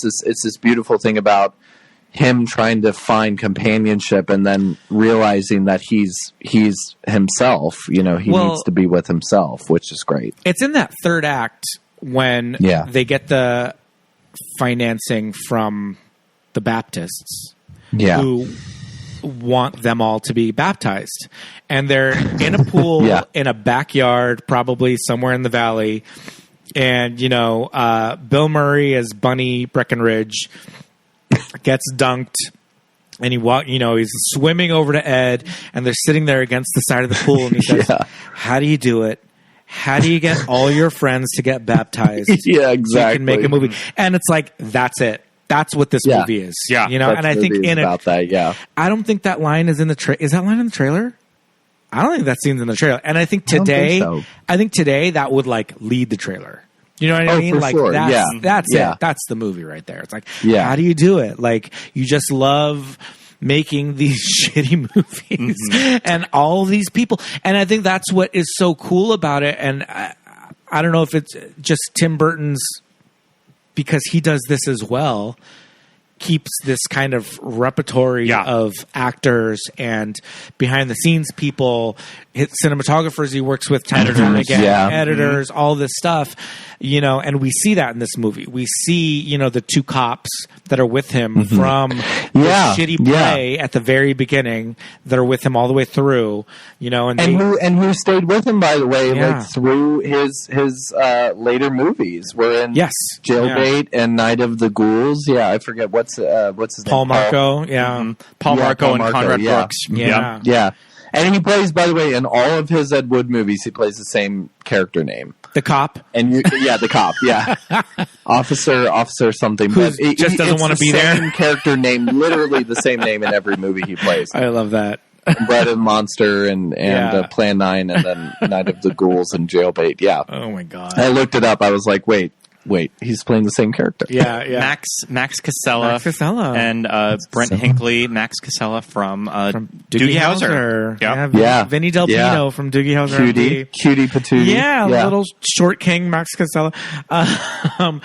I mean, we don't have to talk too much about Jeffrey Jones, but amazing. Sure. Problematic as Jeffrey Jones is, I love the character of the amazing Criswell. Wait, we're breaking news. Why is Jeffrey Jones? Oh, are you not familiar? Jeffrey Jones. We won't bring it up here. We'll look it up. Okay, all right. Do a Google search on Jeffrey Jones. He's in this. He's in Sleepy Hollow. He's I know Jeffrey Jones. No, for listeners, problematic. No. For listeners, for listeners. Yeah, he's in this movie, and we won't go into it, but you can look it up. Okay. All right. Listeners, but also, like we said, Bill Murray playing a character, Bunny Breckenridge, who is really funny in Plan 9 from Outer Space, but like kind of very. Would you say it's unintentionally funny, this character? I would say, you know, why no one's done her on Snatch Game. I'm really that's good. Rue would get it. Rue would get it. Upset about very upset that no one's done. Plan 9, the resurrection of the dead. Like no one's ever done that because when you all. watch Plan 9, the character is very, you know, prissy and just kind of, you know, it's that character. But when you see this movie, you're like, oh, okay. And Bill Murray is playing these scenes like he's improvising every scene. They feel, especially. Go ahead, Scott. I was going to say, especially the scene with everybody in drag. In the hallway, it's just like, they just you're wearing heels. They just filmed all of this. And you sparkle. But then there's that scene. I love the scene where he's at his dressing table and he goes, "Glitter. I think I should wear glitter." They love it when I sparkle. Wears glitter. I'm like, I feel like Tim Burton was like, just go talk something. They love it when I sparkle. And the same with when he's pulling himself up on Johnny Depp in the pool. Yeah, it's so elongated. I was like looking like, is this? They just let the camera go on Bill Murray. Yeah, when they're in the hallway and Johnny Depp's getting chewed out by the producer, and he's like, they're gonna love you. You look like, who does he say she looks like? He says, you look like Peggy. You look like Peggy Lee. Lee. Yeah, that's why you're gonna get cast. All that seems like, and I don't know if that's just Bill Murray, where just everything seems like he's making it up on the spot, or maybe he is. Because he's Bill Murray. Yeah. But he does it very sensitively. Yes. It's not, I don't think there's anything offensive about it. No. It's very, it works. You know, and in reading the book, Nightmare of Ecstasy, it sounds exactly like who that guy was, you know. But and nothing in the script is problematic about his portrayal, and he's not a tragic character. He's not. Yeah. You know, I'm queer and I don't want to be. And there's no monologue about like his family like disowning him, right? Which I feel like, thank God, which I feel like you could have easily gone down directions in the script, and kind of leading to that when you revisit this movie now, especially with its themes of. I mean, they used the word transvestite, which would have been very common in the 50s because trans really hasn't been in like the public lexicon. I mean, just a man dressing in women's clothing, you would call a transvestite all the way up to like the 2000s, you know, like. But, yeah. I mean, Rocky Horror. Yeah, you know. I mean, there you go. I feel like what Ed Wood is doing is a form of drag, but it's not. He's not doing it in a performative way. It's not an art form. It's just like you said, how he feels comfortable. Kind of also just kind of this. I mean, no one really talks about like a good old fashioned cross dresser anymore. No, you're absolutely right. Because Ed isn't even. Ed's not even trans. He is a he literally went to his grave saying like, I never wanted to be a woman. I just liked women's clothing. And I think he says it in the movie. He's like, I like the feel of it. I feel closer when I'm with. And Johnny would, when he's wearing the sweaters, he would often just like kind of just feel the angora. What is angora? Angora's like it's a fur. Yeah. It's a fur. Well, does he say that it comes from like special rabbits? Oh, does he say is there a line in there? Okay. Yeah, there's a line in the movie. Rabbits. Okay. Yeah. All right. But yeah, just there's nothing problematic about it, which is really in a good way, like shocking for a film from 1994. But at the same time, there was nothing in his childhood. You know, his mother wanted a daughter, right? So she would always dress him in women's clothes. And so that was how he unwound at the end of the day. Yeah. Like he would just, that made him feel comfortable, and that was it. Yeah. And I also love the callback, in the movie where they're like, wait, so you're a fag? Yeah. They're just like no. Or Kathy goes, I think, so you don't like sex with women? He's like, oh no, I love sex with women. I think Vampira. When Vampira says, I thought you were a fag. But he's never like ashamed or anything by it. He's just like, oh no. He's glad to correct you. He's like, no, I love women. You know, and then with Bunny, when he's sitting there they're sitting in the middle of a wrestling match, and I said, "Bye, penis," and Ed's just like, "Great." Good for you. Yeah. And, you know, Dolores is like, keep it down. We're at a wrestling match. You know, and later on, Tor, I think it's at the rap party. Tor's like, "Oh, Bunny, like, how's it going? How was your thing? I heard you're becoming a lady." Like, and I don't want to talk about it. I don't want to talk about it. And he goes, but these men. Yeah. And it's America. Mexico was a disaster. That's right. It was a disaster. The surgeon. It's so good. Was a quack. Oh, it's fine. It's fine, listeners. It's fine. Now, when you go back and watch Glen or Glenda, that's not fine. No. I feel like there's some rose-colored glasses about the quality of Glen or Glenda from the portrayal in this movie. Too. Oh, no. Completely, 1,000%. Yeah. 1,000%. Yeah. Because I remember watching Glen or Glenda and after seeing this movie, and I was like, this is a very different movie because there's a lot of deeply problematic transphobic things that are in there about, you know, a man, like suicide and right. You know, being trans is a choice and you have to choose between it, and Glen chooses, you know, Glen and instead of Glenda. Like it's horrifyingly problematic. Yeah. Yes. Yeah. But I mean, you know, this is our filmed version of, you know, of the yes. So. Yeah. They chose the one good. I love the recreations of the scenes in Glen or Glenda when they're out on the street. When they're out on the street, but then also Sarah Jessica Parker just sitting like this, and she's like, "Glen, I forget, but maybe we can work this out together." Like it's so good. Yeah. I love when they're just like, it's a stormy night and they're in bed and he's talking about. Orson Welles, and she gets up because it's just early. And she's like, I'm just getting up. She's in the closet. Where's my sweater? And I love that delivery. And she just goes, can never seem to find any of my clothes anymore. Yeah. And he's just like, and he turns around. So good. Whoa, which leads me to Orson Welles in this movie. Sure. I mean, so I always misremember the Orson Welles scene being in Bordner's. Yeah. But it is across the street at Musso and Frank's. Musso and Frank. Oh, yes. And I think sitting in the booth that Leo and Al Pacino are sitting in Once Upon a Time in Hollywood. Maybe. I think it's that booth. So our little thing is that Bordner's, the bar where he is first in, where he walks out of the bar and sees Bela Lugosi in the coffin.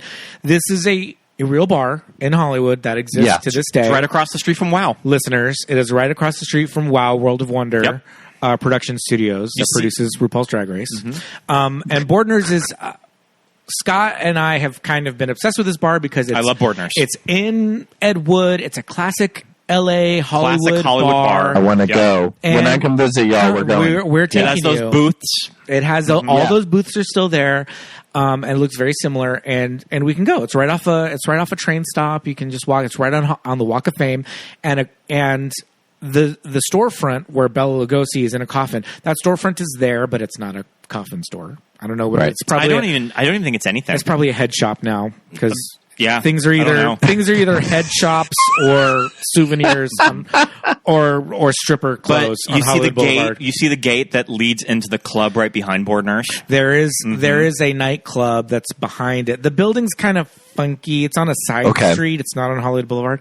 Anyway, across the street from there is Musso and Frank, which is another historic Hollywood restaurant. Musso and Frank has been open for over 100 years. Since the 20s. Yeah, right? 20s, yeah. Musso and Frank is a type of restaurant that the servers have been there. Oh, they've been there for years. 50 years. Yep. Right? Probably fully driving like Mercedes, yes, too. Yes. The servers that work at Musso and Frank drive Mercedes. They're old Mexican men, and they probably pull in $100K a year just because... the type of restaurant this is, it's got this reputation. It's a Hollywood institution, and it's a thing where if you go in there more than once, they remember your drink, they remember your order, all this stuff, and they've been it's an institution. You cannot become a waiter there because you literally have to wait for someone to die. And it's once you exit Bordner's and turn to the right, you see Musso and Frank.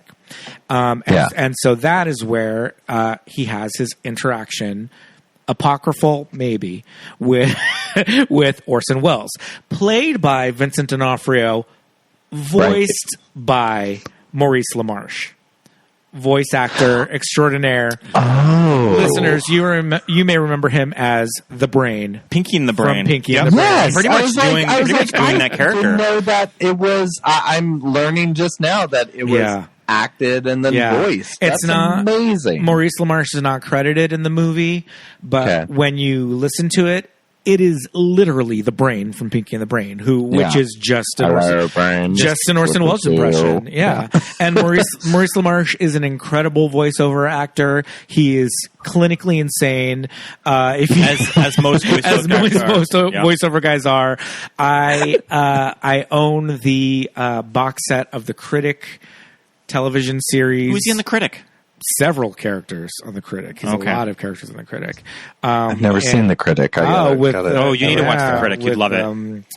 With John Lovitz. Yeah, it's great. Okay. Yeah. Jay Sherman.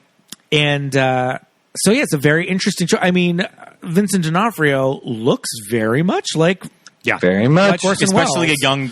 a young D'Onofrio and a young Orson Welles, this 50s time period.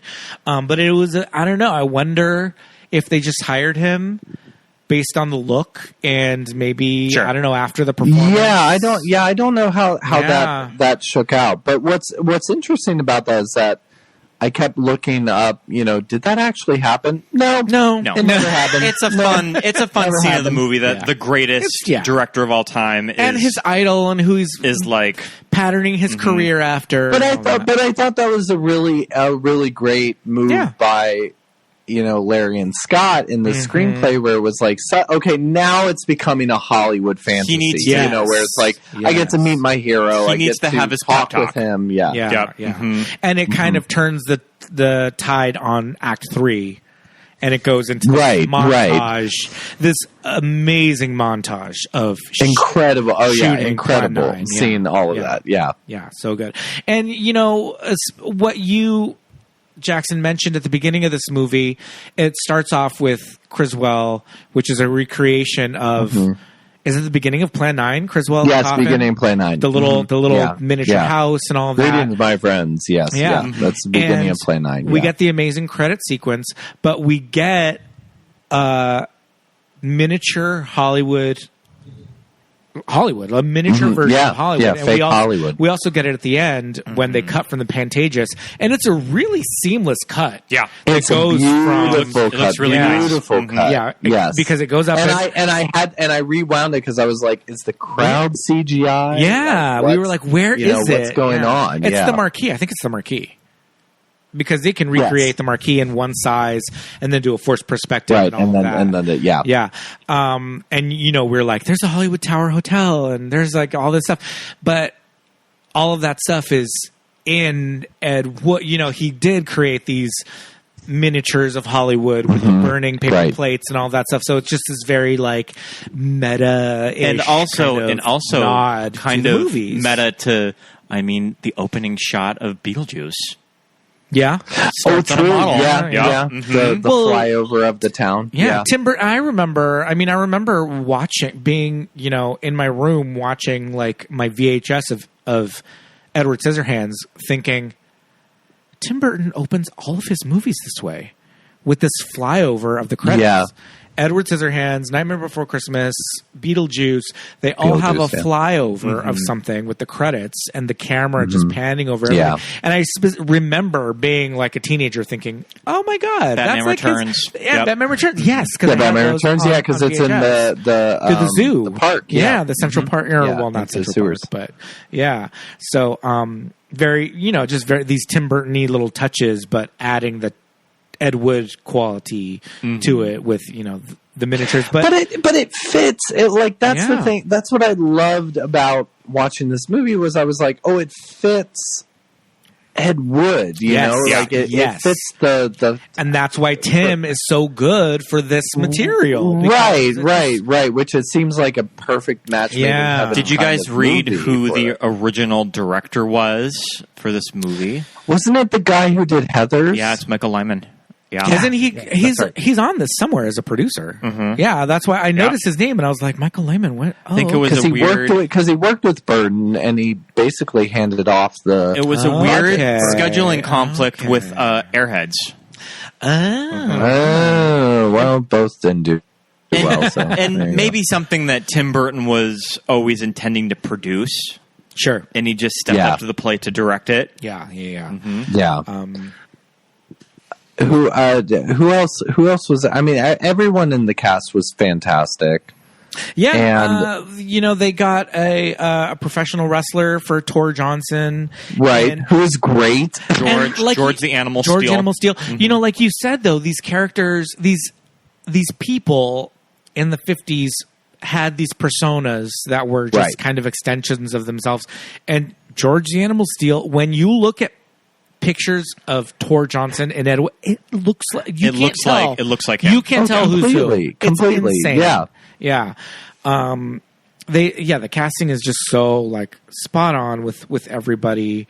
The meat packing guy producer who gives the money, that is Rance Howard. Rance Howard. Rance Howard, and then Judy Spradling is the one of the ministers of the church. Oh, okay. Yeah. Okay. Judy Spradling, one of the best angry white guy character actors from the 1980s, in my opinion. By the way, real quick about Tor Johnson, for listeners who want to explore more B movies, sure. Tor did have a film career after Ed Wood, and made some really terrible movies. He worked with a director that is actually worse than Ed Wood. Coleman Francis. Okay. On a movie called Beast of Yucca Flats, which is actually unwatchable. So I highly recommend people watch the Mystery Science Theater version. Oh, okay. Yeah. not the unedited, not the real version. Yeah. Okay. There's something about. I mean, when you go to Wikipedia and you look at like lists of movies that are considered the worst of all time. Yeah. You know, some of them are unwatchable. Very. Some of them on there have some kitsch value. I mean, the IMDb bottom 100. The bottom, yeah. Movie 43, right up there. Hottie and the Naughty. Hottie and the Naughty. Yep. Hottie and Naughty. Freddy Got Fingered. Cats. Waterworld. See, Waterworld is fine. I kind of like Waterworld. It's fine. It's just a bad movie. It's the worst of all time. It's just not good. It's just not good. Yeah. But there are some, like Manos, The Hands of Fate is barely a movie. Yeah. Oh my God, that's the worst. Yeah, that's actually the worst. That's actually the worst. Birdemic. Birdemic, Troll 2. Birdemic, I'm always like, I feel right like up there. I feel like Birdemic is like, you knew what you were making, But, I think there's Manos, The Hands of Fate, that is unwatchable. Yeah. You can barely make it through. And I it's think 61 minutes. Sorry. Is Manos 61 minutes? I love that. It's like 6 I think Birdemic is that thing where it's like if there's people over and you have some wine, smoke a joint, watch Birdemic. It's great. It's fantastic. Eat some Vietnamese food. They'll never talk to you again. Oh no! Ever. Yeah, it's like it's crazy. Yeah, and so the I'm sure the weird Tor Johnson movie. Jackson, I thought that you were going to talk about the bisexual porn star Thor Johnson. Thor Johnson? There's a bisexual porn star named Thor Johnson? Oh my god. Oh, are you not familiar with Thor Johnson? No. Is there? Oh yeah, look him up. We have to go to Twitter for this one. All right. Kids, look up Thor Johnson, not Manos Hands of Fate, please. And there also is a Mystery Science Theater of Manos, The Hands of Fate, so that's probably which is one of the funnier episodes. So I highly recommend that. Yes. Yeah. Have you not seen that? Have you not seen the? I've never seen it. Mystery Science Theater. I have. I've seen. I feel like I've seen like half of it. Yeah. But I mean, we're Scott and I are the kind of people that give shitty movies a chance. I don't mind a Sharknado. Love a Sharknado. I don't. What is this? Steve Guttenberg did Lavalantula. Yep. It's funny because 50s and 60s B movies, the kinds of things that like Elvira's watching in Mistress of the Dark, and MTV would make bumpers like kind of like parroting B movies and giant spiders, and they talk about it. Big Bela Lugosi talks about like giant insects and all that stuff. And like now we have these asylum movies and these Sci-Fi Channel movies, and I am telling you, they are unwatchable. And that goes back to what I was saying earlier, where it's like they're just not enjoyable. Yeah. Like Manos, they're just boring. I mean Manos, is the worst movie ever made. Is very boring. But you're like, this was someone's vision. Yeah. For the someone said that is a centaur. They got a good idea or an idea. But yeah, that's my problem with movies like the sci-fi originals and stuff. Yeah. You're right. They're just not fun to watch. And I'm like, what's the point of watching them if you're not going to have fun? Yeah. And that's why like Ed Wood lives on, and all these Mystery Science Theater movies live on. They're just Roger Corman movies. They're just so fun because they're so silly. Yeah. And you're watching, laughing, going like, people spent money to make this, and then you watch something like Birdemic and you're like, oh my god, people spent money on this. And it looks like they spent no money on it, or no money. You're just like, oh my god, and they really, there was a craft services table for this. This sucks. It's awful. Yeah. I think the Ed Wood movies, intentional or not, he took these chances, you know? Yeah. So we had these people like Maila and Tor and Bela Lugosi and reasons to watch them. Whereas, you see these asylum transmorphers. Well, doesn't. Well, also, it's. what are they going to give me? I think Debbie Gibson. I mean, I think as far as these terrible movies go, Ed Wood was an auteur. Like there was an Ed Wood style. Yeah, he was. That he was. sort of. Yeah, whenever you're watching a movie from this time and you just are showing it, oh, this is an Ed Wood movie, and you can't say that about a lot of like directors of bad movies. Yeah, because Roger Corman didn't have it. Coleman Francis, who did Beastly Flats, he was an auteur because he was awful. But yeah, Ed Wood, it was like found footage, recycled things, pretty inconsistent, very stilted dialogue, narration. Shoddy special effects, narration, all of those things. Yeah, that was interesting. Like because we think about bad movies now, or how we judge bad movies, like we've been talking about. And we judge them based on that. It's all the credentials that were in one of these old Ed Wood movies. Yeah. Right. Versus, and I think people get confused with movies of this era and then cliches, which became, more prominent in like made-for-TV movies and all that in the 70s and 80s. So people were like, oh, if it's cliche, it's bad. Right. And then you see an Ed Wood movie and you're like, oh, no, this is real bad.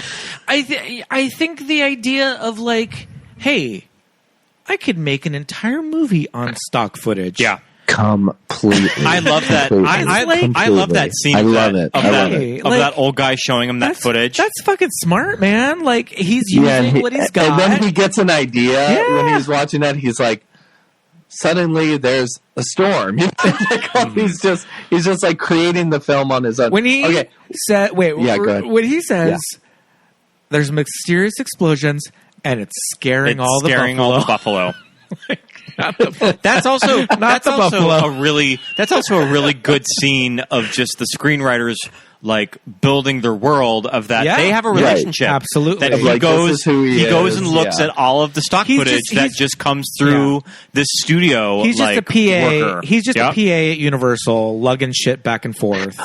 By the way, when you watch Plan 9, there's that great scene where the military is called in. Yes, the military. And there's just stock footage of things. And it cuts to the general, and he's obviously on a sound stage with a sheep behind him with binoculars. And then a guy just walks on, and you're like, oh, okay, that kind of thing. What are the so bad it's good movies you two like?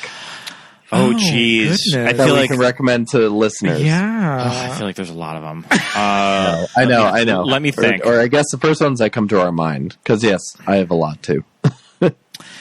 Oh, gosh. Why don't you start? And that's going to, like, throw us our way. Well, Plan 9, I recommend if people haven't seen. Yeah. Watch Plan 9. I also recommend smoking a joint or taking an edible and watching Reefer Madness. Okay. That's so bad it's good. Mm-hmm. And then there's a movie from the 60s. Mystery Science Theater did it. But I love it on its own. It's called The Brain That Wouldn't Die. Sure, yeah. Sure. Yeah. I mean, that's almost... And that's like sleazy, terrible, awful, very shoddy, but still has some pretty interesting moments in it. So I would like those, yeah. I mean, can I say, like, I Saw Who Killed Me? The Lindsay Lohan. Oh, my God. The Lindsay Lohan stripper movie. Stripper horror movie. Engrossing. Yeah. Mm-hmm. That's a horrible film. Okay, Pete, do you remember going to see The Boy Next Door opening day with Jennifer Lopez? The Boy Next Door, yeah. We saw the Boy Next Door opening day. I mean, I feel like if there's any time to see that in the theater, like opening Friday. Opening night. Like full theater. That has my favorite moment in cinema history. Oh, and I know exactly what moment you're talking about. Is it, where she pulls out the Bible and she says... It's the Odyssey. Oh, the Odyssey. The Odyssey. That's right. The Odyssey. It's a first edition. It's a first edition. Yeah. You're like, wait a minute. What? That's right. It's the Odyssey, not the Bible. Yeah. It's the first edition of the Odyssey on papyrus. Absolutely. I love that. Yeah. Other ones? Yeah, Other ones? I mean, gosh. I feel like this movie is so played out that it's just been talked about to death, but I mean, it is kind of a standby and a movie that's so bad that it's good. And I remember when I first moved to LA going to a screening of it, I mean, it's The Room. I mean, I know that it's kind of a basic answer, but I remember you saw it when it came out. But I remember the heyday of those revival screenings at the Sunset Five, where they would play it on every single fucking theater at the Sunset Five. Yeah. And Tommy would go every single month and do the Q&As there. Like, it would always be sold out. I remember I tried to take you once, sold out. Didn't make it. I think I only went once when I first moved here with my friend Christine. And we made it in, and like it was a blast, like seeing it in a full theater. Like everyone, the best. Yeah, I mean, for something like that, I mean, they tried to make something like that happen with Cats, and it just didn't quite stick. I know. Yeah, with the rowdy screenings. Yeah, and it just didn't really feel organic. You gotta let it evolve by itself. The Room did that. Reefer Madness did that. You know, all those movies did that. Yeah. Sure. I think Scott and I really like Stephen King's Sleepwalkers. Sure. I think written and directed by Mick Garris. Mick Garris, yeah, you're absolutely right. Sleepwalkers that was pretty crazy. Unintentional, but yeah. Call back. To Hocus Pocus. That would be a good one to watch this month. We need to revisit it. I should watch that. That's very sex heavy. I remember there's a lot of sex in it. Well, and also that has the Borg Queen in it. It has Alice Krige, the Borg Queen, who I love. Scott and I are apologists for the Joel Schumacher Batman movies. Oh, yeah, love them. Oh, amazing. You know, great. Yes. I would gladly watch those on a Saturday afternoon anytime. Oh, also, Fair Game with Cindy Crawford. Oh, so good. My God. So good. I remember is amazing. When the houseboat blows up, I remember laughing so hard, like I had tears coming down my face. We had to stop that shit. We were like, are you fucking kidding me right now? Oh yes. God. Yeah. Yeah. So good. So I know there's a lot of movies, like that's where I get into arguments with people about like the So Bad It's Good movies, where it's like the innocence of Ed Wood movies is so great. And like, I think up until at least the 70s, there were people making those kinds of movies where it was like, you know, they were like, we have a very low budget, but we're still going to make a movie about it. Yeah. And then in the 70s, it was like, you could get yourself financed for anything, and into the 80s and 90s too, it was like someone could write you a check and you could make a big budget movie and then pad around the bad sides of it with like CGI or big set pieces. And so there's something so pure about the Ed Wood era and the Roger Corman era too. It's just like those guys made movies for, in 5 days. I mean, the Canon films from the 80s. The Canon films. Yeah. Oh, I really like, what is the Star Wars knockoff with John Boy? Battle of the Star. Battle Beyond the Stars. Beyond the Stars. I mean, that's a whole genre of like bad movies. Is all of the movies that tried to rip off Star Wars after 77. Right. Yeah. I mean, Battle Beyond the Stars had like it's like score by James Horner. Yeah. Early James Horner score. Jim Cameron, I think, worked on it. Yeah. It's got Breakfast at Tiffany's and A-Team. George Papard. Oh, George Papard. Yeah. Oh, my God. Also, I mean, he would have been a big. He would have been a big get because he was a pretty big TV star in the 70s. A-Team, huge. So yeah, I'm shirtless in Breakfast at Tiffany's. That made me gay, but that's just goodness, me. Yeah. Yeah.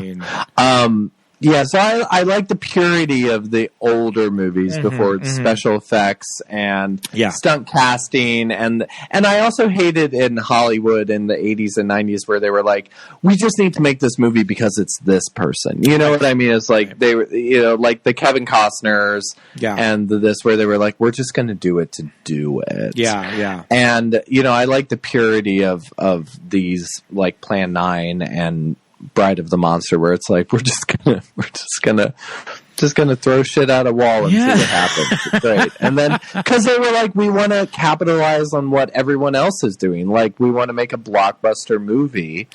And God, they were just so misdirected. Yeah. I mean, you're right. Sometimes we'll find a movie and we're like, oh, this is going to be great because so-and-so's in it. But it's still, I don't know, like Joan Collins in The Bitch. Yeah. And like, we're like, oh, let's watch Joan Collins in The Bitch. This is going to be great. And then we watch Joan Collins in The Bitch and we're like kind of falling asleep. And we're like, maybe we'll finish this tomorrow because they're just bored. That was, I think, me dozing off during prom night last night. Yeah.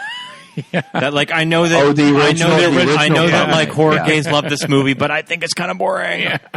Yeah, it is. It is. But that's the thing. It's like we're going to capitalize on making these stars, you know, or we're going to make these people big stars because they're in a horror film or something like that. And then it just doesn't become fun. It's, you know, I also hate when actors and directors later would dismiss their earlier movies, because that was the thing about Ed Wood and Roger Corman, was they were like, yeah, we made shit and, you know, that's we had a good time doing it. Whereas directors now are like, you know, oh, I had to make that movie in order to make what I wanted to, and I don't like that sort of rise to glory false narrative kind of thing.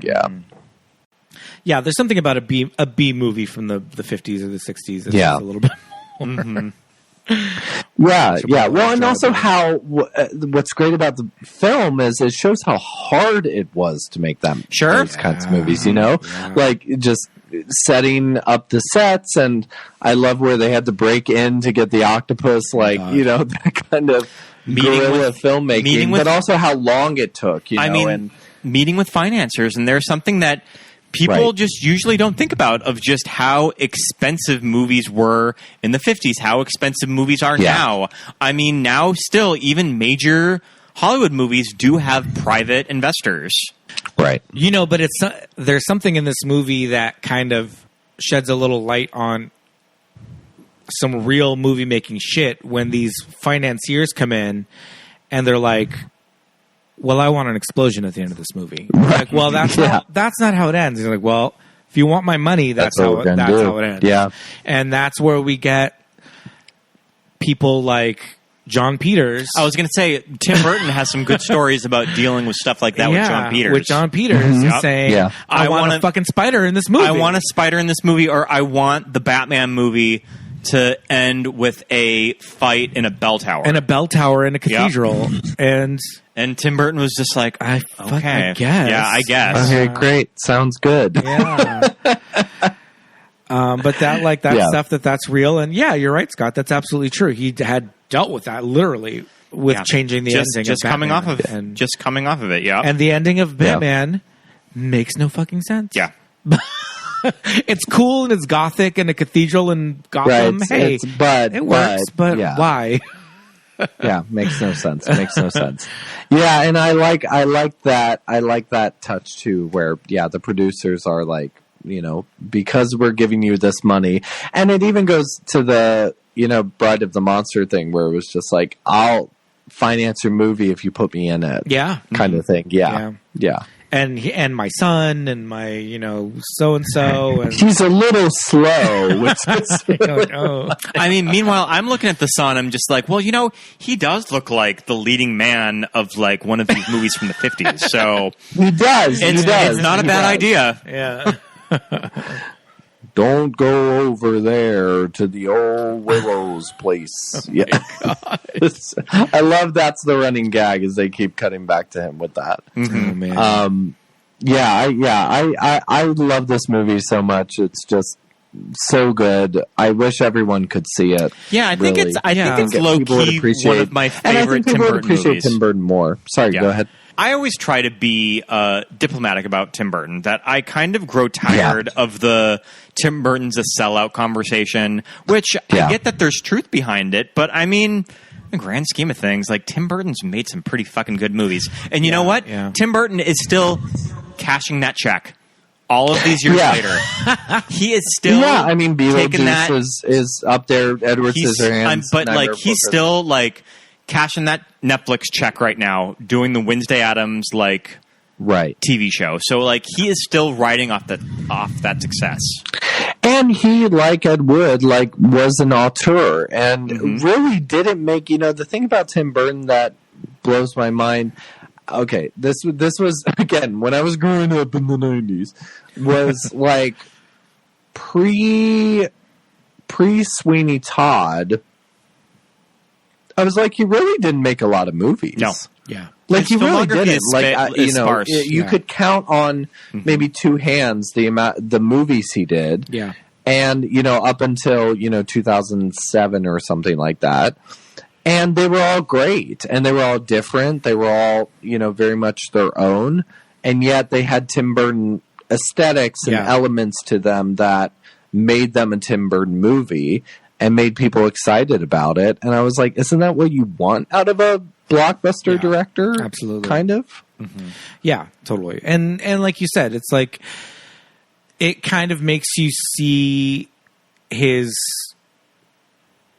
his catalog in a different way. I don't know. I think people might think it's the least Tim Burton-y movie. Well, those people are wrong. People are very wrong. Yeah, there's so many. I mean, even the Howard Shore score, even though it's not Danny Elfman, I mean, it's all theremin. Yes, so it fits the period. It's very weird, out of this world. But I think it's his best. And I wish, my only regret is that I wish he had made more movies like this. Sure. Yep. Because I was like, he's so good at making, not biopics, but just movies about, people defying the odds in the real world. And he tried that with Big Eyes, and, that kind of missed. Kind of had mixed results. Yeah. I think Big Eyes ultimately, I like the movie. I think Amy Adams is really good in it, but I also just find Margaret Keane's life to be fascinating. Like, I have a Big Eyes tattoo on my arm, so that's just a story that I find very fascinating. So I think that kind of makes up for a lot of the shortcomings of the movie. Kind of Christoph Waltz playing the stock Christoph Waltz character that he plays in everything. But I think Amy is pretty good in it, and I still think that he can still go back and make a movie like Ed Wood. Like, why not? Like, you never know. So too. Yeah, there could be and I hope it's leading to that. Like, I hope there could be a script that just comes across his desk that he really likes. I mean, that was sort of the case with the movie like Big Fish. Yeah, is that somebody just handed it to him?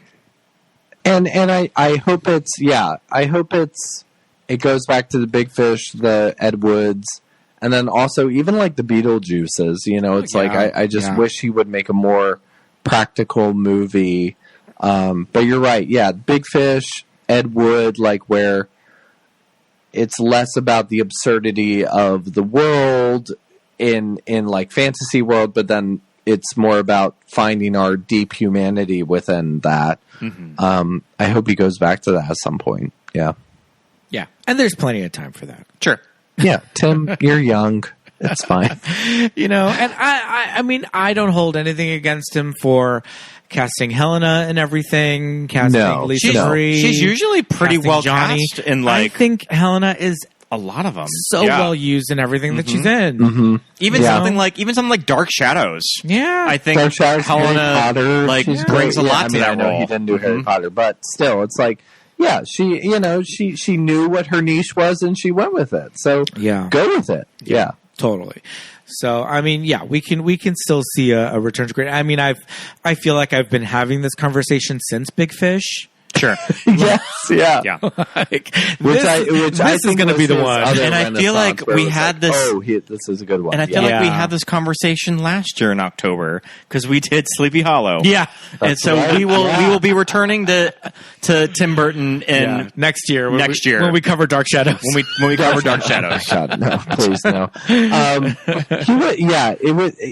He has those like quick rises with like Sleepy Hollow and Big Fish, where we're like, oh, he's back, and then he goes and does Alice in Wonderland, and then Dark Shadows, and we're like, oh, fuck, no, dude, you weren't supposed to do that. Yeah. Well, well, fingers crossed for Wednesday. Yeah. And you know what, Tim? Thank you so much for listening to Movies on This Day. We hope that you credit us in the credits as a special thanks. Thank you so for being a sponsor, as always. The gift basket. We've been doing this podcast for you. We do this for you. It's all for you, Tim. And Tim and Helena's whole concept of having the separate houses connected by a bridge. I mean, sounds like a good idea to me. I mean, they're divorced now, so maybe it didn't work, but hey, it sounded like a great idea. I think Ed Wood needs to come back from the grave and make the Tim Burton biopic. How about that? That would be good. Love it. That would be. I was going to say, Jackson, all of these directors now, post-pandemic, are all making movies about themselves. I don't even want to talk. Kenneth Branagh. I don't even want to. Belfast. The Fableman. Spielberg. Belfast was great. I do not want to talk about the Fableman. You don't want to talk about the Fableman. To me, looks like such a jerk off. The Fableman. The name of this family is the Fablemans. Fuck you, Steven Spielberg. I am sorry. And if looks so stupid. And if that movie is going to be what drags Michelle Williams across the Oscar finish line, I think that it is. Of course it is. Yeah, of course it is. Blue Valentine wasn't good enough. Yeah. It has to be Meet the Fablemans. Steven Spielberg's mother. But it's not real. It's not little Stevie Spielberg. It's the Fablemans. The Fablemans. The Fablemans. Which is a fictional family that I created so that I could live out my childhood life. Alejandro Gonzalez Inarritu has that movie that is based on his childhood in Mexico. Well, and I won Almodovar with not Love and Mercy. Pain and Glory, The Time of Cholera. Pain and Glory. No, Pain and Glory. Pain and Glory. Yes. Yeah. Mm-hmm. But that was good. Yeah. And Roma was good. Yeah. Roma. That was autobiographical. Yeah. Gosh, everyone. Can't wait till Avatar 2 just shows up with Jim Cameron's mom and little Jimmy Cameron. Little Jimmy Cameron, all blue, just in a blue suit. But you know what? I feel watching Citizen Kane and Plan 9 from Outer Space. But I feel I want to do that, Mom. But I feel like Tim Burton's childhood probably would lend itself to a pretty good movie of him growing up in Burbank. Hey, yeah, because he was an LA kid. Yeah, that's right. He was a total Cali boy. Maybe grew up in Burbank. You went to Art Center. I was going to say, you got a job at Disney. Maybe you could boom. Maybe 1, 2, you couldn't use Disney as the studio that he goes to. It would have to be a studio that rhymes with Disney. I don't know. Just pull out his knee. Just pull out your old is connected to the leg, which has the Achilles heel, which is sorry. I'm developing the story in real time. I love it. Just pull out your old Nightmare Before Christmas DVD. It's got the Vincent 6-minute short on there. That's Tim Burton's childhood. That's it. And actually, Paul Thomas Anderson should do the Tim Burton story. But that's just right. No, I don't know about that. I mean, the quintessential LA, Valley kid. Mm-hmm. Was doing another Valley kid. Yeah, in the 70s. Oh my goodness. Well, children, go watch Ed Wood. Ed Wood's not streaming anywhere. You can rent it. They gotta rent it. They gotta rent it on Amazon Prime. I think that rent it on Apple TV or Amazon Prime for what, $4?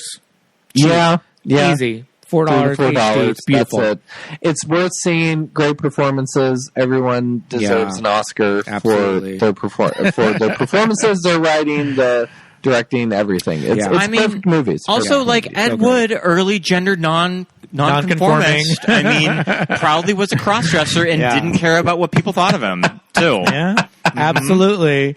He's one of these Gen Z. Social justice warriors. I would like to think that Ed Wood would go by they and them pronouns. He'd go by he.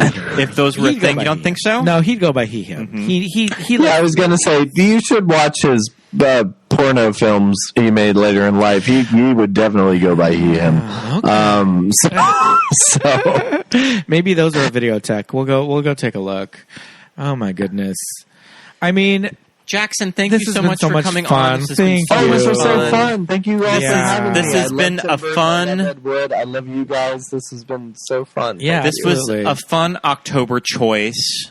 Yes. To do for the month of October. Yeah. I mean, we got our obligatory Tim Burton movie in for the year. Yeah. Come to LA. We'll go to Bordner's and Moose on Fire. I can't wait. We'll go see Vampira's Grave at Hollywood Forever After. Oh, yes, I would like that. Yeah, we'll put flowers. Yes, absolutely. But this was so much fun. We'll have you on again. Thank you so much. But until then, I think it's time to bid you adieu. Bye, friends. Bye. Bye.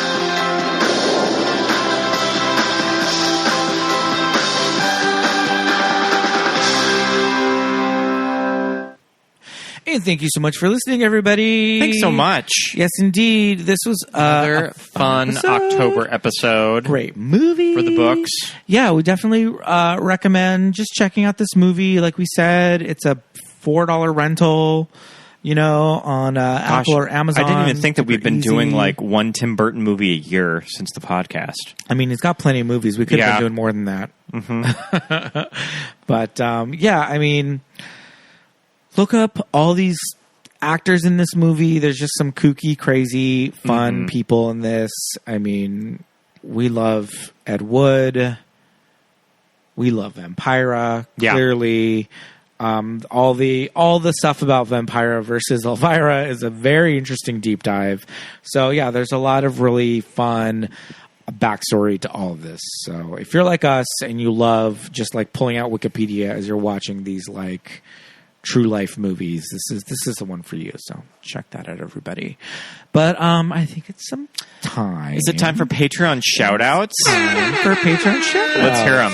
Yes, indeed. We are going to say hello and thank you so much to all of our wonderful patrons, including Thomas, Mark, Jackson, Millie, Darcy, Ted, Benny, Jermel, Melanie, Christopher, Susan, JJ, Shelby, Michael, Charlie, Muffy, Paul, Jamie, Drew, Genevieve, Dawn, Joshua, Emily, Aaron, Melinda and Jim, Jessica, Nick and Shannon, Christine, and also Rufino. Thank you so much. Thank you so much for being patrons. When you sign up with Patreon, you'll get our newsletter, our Watch With Us commentaries. We'll be doing some in the month of October. Yes, indeed. We recently did a new commentary for Clash of the Titans. That one's really fun. If you are on the $10 level and you have access to the commentary tracks, you can sync them up with the movie and watch them with us as if we are just watching the movie right next to you, and it adds all of our fun insight. Or you can just listen to it as a supplementary episode. There are also 2 Watch With Us commentary tracks that are free. You just kind of have to search through the that's right. posts. Yeah. But if you're any level or just not even a patron yet, you can go on to the Patreon and scroll through the posts. There are actually 2 free commentary tracks on there. So that'll be up to you to find them. Yeah. But it's pretty simple. Head over to patreon.com/movies that made us gay for all of that fun stuff. And thank you so much for doing that. We'd also love it if you would rate and review our show. Yeah, give us 5 stars. We'd love to see that. Yeah, and if you write a review, we'll read it on an upcoming episode. You can give us a 5-star review on Apple Podcasts or on Spotify. Yeah. And it really helps, and it's great for us, and it makes us look really good, and just helps in the old internet, society. You can also follow us on Facebook and Instagram at Movies That Made Us Gay, and on Twitter, MTMUGPod. Yes, indeed. Give us a follow. Give us a follow. And if you want to follow our personal socials, you're more than welcome to. I am Pete. I am at Peter Lasagna on Instagram and Twitter. And I'm Scott Youngballer on Instagram, and follow my letterbox. Yes, indeed. So thanks so much for listening once again, and we will see you next week. Happy spooky October season. Thanks for listening, everybody. Bye. Bye.